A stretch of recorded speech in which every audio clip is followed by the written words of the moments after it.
Hello my dear friends, ఈరోజు మన ఛానల్లో 6 months ప్లస్ బేబీస్కి పొమోగ్రానైట్ జ్యూస్ వితౌట్ సీడ్స్ ఎలా ప్రిపేర్ చేసుకోవాలి అండ్ ఈ జ్యూస్లో ఎలాంటి పోషకాలు ఉన్నాయి, పిల్లలకి ఎంత క్వాంటిటీలో ఫీడ్ చేయాలనేది ఈ వీడియోలో చూద్దామండి. వీడియో లాస్ట్ వరకు చూడండి.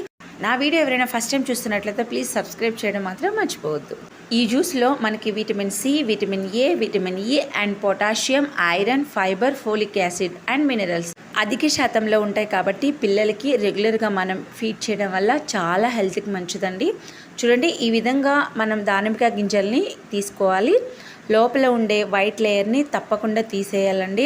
వైట్ లేయర్ లేకుండా చూసుకోండి, లేదంటే జ్యూస్ చేదైపోతుంది. అండ్ వన్ మోర్ థింగ్ ఏంటంటే, మనం గింజలు లేకుండా జ్యూస్ని మనం ప్రిపేర్ చేసుకోవాలి.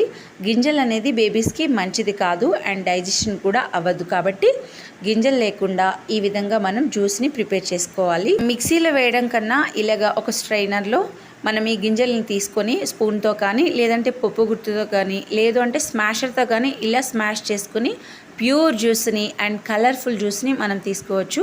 మీరు మిక్సీలో యాడ్ చేసినట్టయితే గింజలు కూడా మనకి మిక్స్ అయిపోయి జ్యూస్ కూడా కలర్ చేంజ్ అయిపోతుందండి. కాబట్టి మీరు ఈ విధంగానే తీసుకుంటే చాలా మంచిది.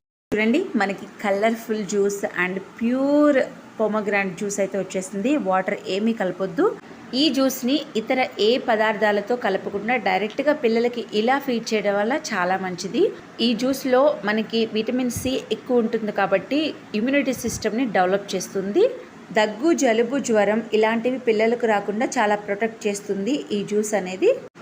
6 నెలలు కంప్లీట్ అయిన బేబీస్కి మనం ఈ జ్యూస్ని ఫీడ్ చేయొచ్చు అండి. మనం ఎప్పుడైతే సాలిడ్స్ అలవాటు చేస్తామో పిల్లలకి అప్పటి నుంచి ఈ జ్యూస్ని ఫీడ్ చేయొచ్చు.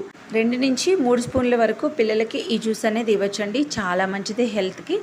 ఈ వీడియో మీకు నచ్చిందని అనుకుంటున్నాను. వీడియో నచ్చితే తప్పకుండా లైక్ చేయండి. మరిన్ని వీడియోస్ కోసం మన ఛానల్ని సబ్స్క్రైబ్ చేయండి.